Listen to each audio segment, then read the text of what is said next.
और इसी को कबीर साहब ने एक महामंत्र में कहा है, करनी करे सो पूत हमारो, कथनी कथे सो नाती, रहनी रहे सो गुरु हमारो, हम रहनी के साथी। जो ज्ञान की बातें केवल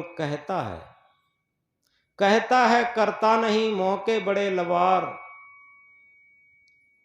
सो धक्का खाएंगे साईं के दरबार। यथार्थ में कहनता तो बहुत है मिले, गहनता मिला न कोई, सो कहनता बह जान दे जो न गहनता हो। सुनते हैं मन भर, कहते हैं टन भर, टन 100 कुंटल का होता, मन 40 किलो का होता। सुनते हैं मन भर और कहते हैं टन भर, और धारण करते हैं कण भर। कण बहुत छोटा होता। ये विपरीत बात है। सदगुरु कबीर साहब कहते हैं, करनी करे सो पूत हमारो, कथनी कथे सो नाती, रहनी रहे सो गुरु हमारो, हम रहनी के साथी। बहुत स्पष्ट निर्णय। करनी करे सो पूत हमारो, यानी भक्ति के नाम पर, सेवा के नाम पर, परमार्थ के नाम पर जो कर्तव्य करता है वो पुत्र के समान है, उसका पूरा अधिकार, उत्तराधिकार। और कथनी कथे सुनाती, ज्ञान की बातों का बहुत बड़ा लंबा उपदेश करता है, लेकिन अपने अंदर करनी और रहनी में नहीं उतरता। वो तो नाती के समान, यानी प्रहलादी शक्ति पर, भक्ति पर, धर्म पर और भजन ध्यान पर उसका कोई अधिकार नहीं। कथनी कथे सो नाती, और आगे क्या कहते हैं, रहनी रहे सो गुरु हमारो, हम रहनी के साथी। जो रहनी में रहता वो तो वास्तव में सच्चा सदगुरु है, और उसी के सच्चे हम साथी हैं। तो रहनी कथनी मुख से कही जाती है, करनी इंद्रियों से की जाती है, और रहनी मन से रही जाती है।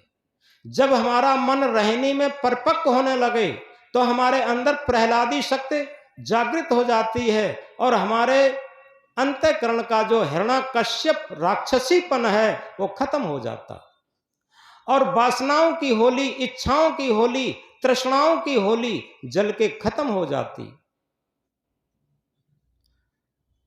यथार्थ में आज के विचार में बड़ी सुंदर बात लिखी, मन के स्वार्थ की चार दीवाली से निकल करके। अभी मैंने मीरा का उदाहरण लिया था। मीरा एक राजरानी थी, राजस्थान की छत्राणी परिवार की थी। बुद्ध का उदाहरण लेते हैं, बुद्ध एक राजा के इकलौते बेटे थे। महावीर एक राजा के बेटे थे। ऐसे लोग अगर मन की चार दीवारी से न निकलते तो निश्चित है उस प्रहलादी शक्ति को कैसे पा सकते थे, उस सच्ची भक्ति को, उस साधना को कैसे पा सकते थे। इसलिए मन की चार दीवारी से निकलना बहुत आवश्यक है। मन की चार दीवारी क्या है? चित्त, मन, बुद्धि, अहंकार। ये चतुष्टय अंतःकरण है, इसकी चारों दीवालें हैं। और इन चार दीवारी से जब निकल जाते हैं तो प्रहलादी शक्ति में पहुंचते हैं, जिसे सत्य का साक्षात्कार भी कहते हैं, जिसे आत्म अनुभव भी कहते हैं। रामायण की चौपाई क्या कहती है? आत्म अनुभव सुख सुप्रकाशा, तब भव भूल भेद भ्रम नासा। आत्म अनुभव सुख सुप्रकाशा। यथार्थ में मन की चार दीवारी से निकल करके ही आत्म अनुभव हो सकता। आत्मा के तल पर जीवन का आनंद, जीवन की शांति, जीवन की मस्ती मिल सकती। दुनिया में कोई ऐसी शक्ति नहीं है जो मन की चार दीवारी से निकल करके और हमें आत्मा की शांति, आत्मा की मस्ती मिल सके। तो मन की चार दीवारी से निकल करके जब हम सत्य आत्म के तल पर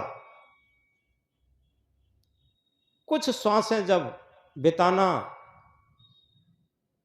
समझ जाते हैं तो निश्चित है इसे सत्य की झलक कहते, इसे प्रहलादी सत्य की झलक कहते, इसे आत्म अनुभव भी कहते, इसे सेल्फ नॉलेज भी कहते।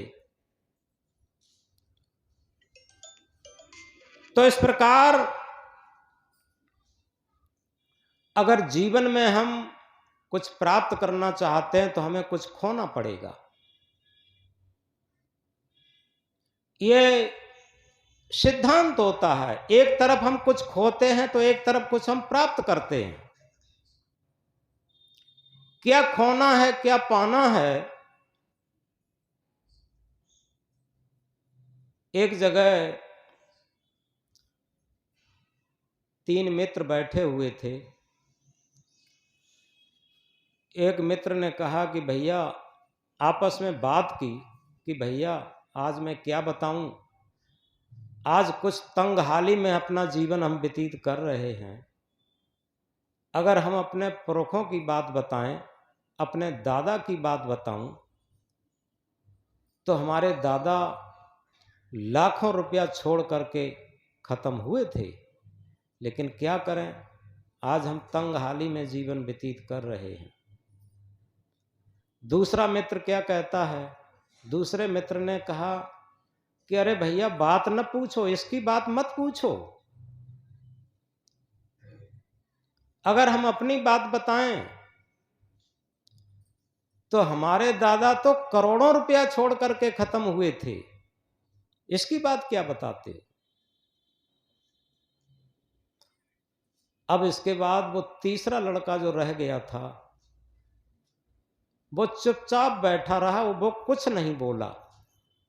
जब वो कुछ नहीं बोला, उन 2 लड़कों ने कहा कि भैया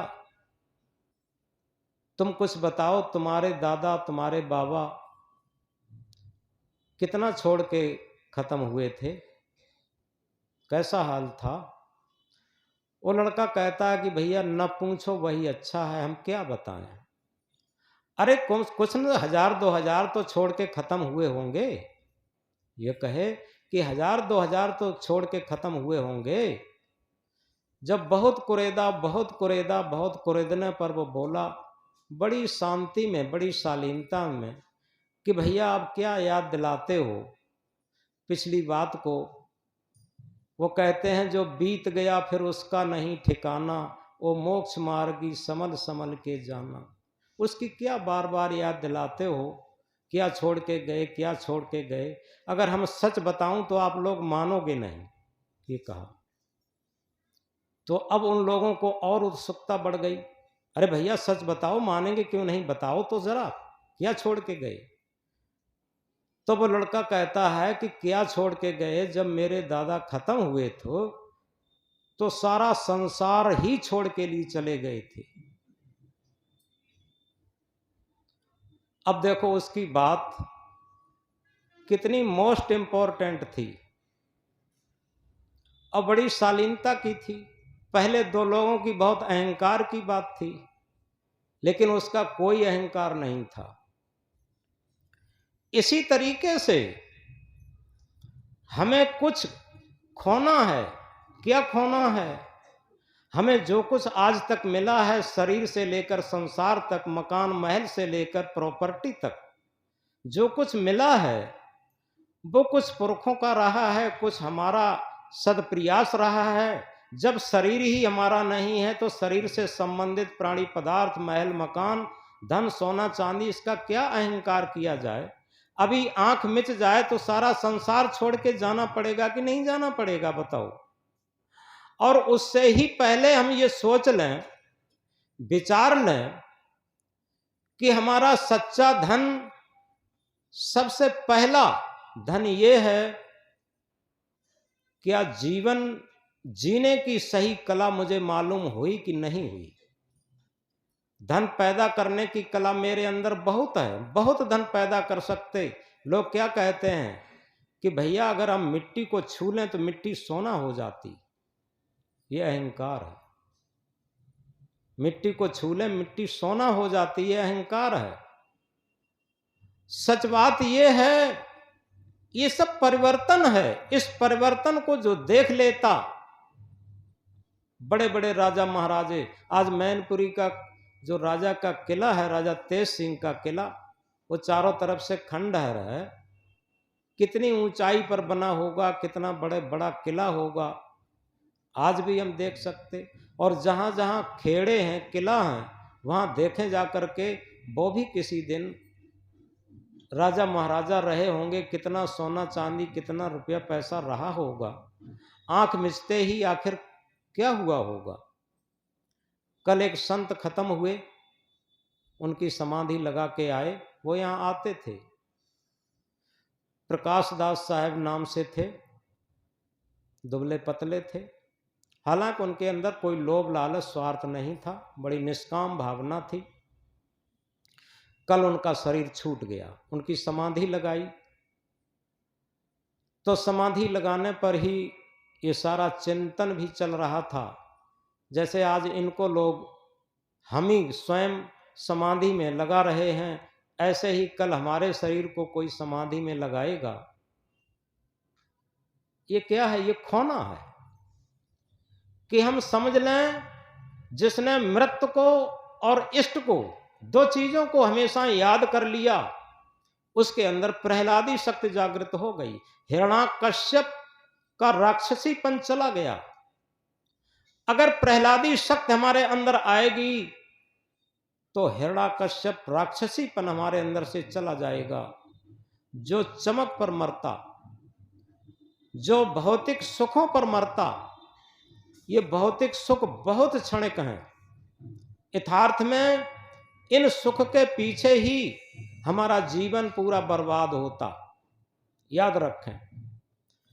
इसलिए सबसे बड़ी बात यह है, सदगुरु कबीर साहब ने कहा, अरब खरब लो द्रव्य हो, उदय अस्त लो राज, भक्त महातम ना तुले, ये सब कौने काज। अरब से खरब तक द्रव्य हो जाए, उदय से अस्त तक राज्य हो जाए, लेकिन भक्ति धन के मुकाबले दुनिया में कोई भी धन नहीं है। भक्ति धन के मुकाबले दुनिया में कोई धन क्यों नहीं है? वो इसलिए नहीं है,